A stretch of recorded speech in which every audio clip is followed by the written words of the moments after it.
If you're not getting the kind of responses that you want, we need to be creative. So the first thing that I'll tell you is, if you are doing, before I get upset about your responses, you gotta be, 15, 20 points of contact in, right? Because around 8, 10, 12 points of contact, that's when they first start really responding.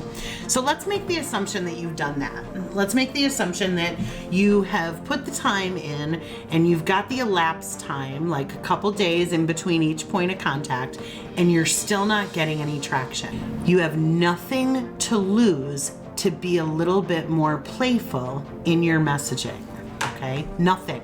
You have nothing to lose. They're not returning your call anyway, okay? So be playful. If I went to Amazon and I spent $5 or $8 on a foot long, 12 to 24 inch even vinyl pair of lips that somebody might stick on their car or a window, and I simply say, I'd love to have a conversation, would you return that? Would you remember that? Would this be a recruiter that stuck out in your head?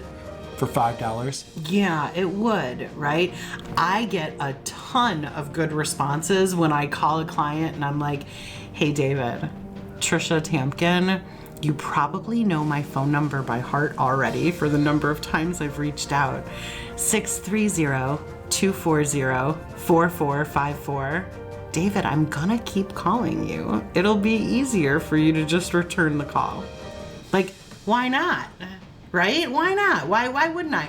I've said to people like, hey, David, are you just listening to my voicemail because you like the sound of my voice? Like, that's silly. Let's have a live conversation.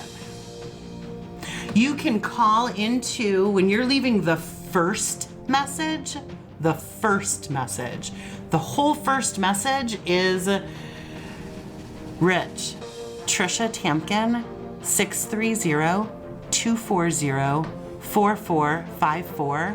Call me back. That's it. That's the message. It is saying the person's name, saying your name, giving your phone number once, and then directing them to return the call. Don't do a value proposition. Don't tell them you're a recruiter. Don't tell them you've got this great, wonderful, amazing, sensational candidate. No, just tell them your name and your phone number and tell them to call you back. Next thing they're likely to do isn't call you back. It's likely going to be Google you.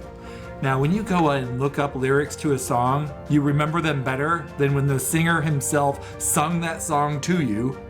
Well, now you've gone and looked it up. What we're doing is we're driving another point of contact because they will Google us.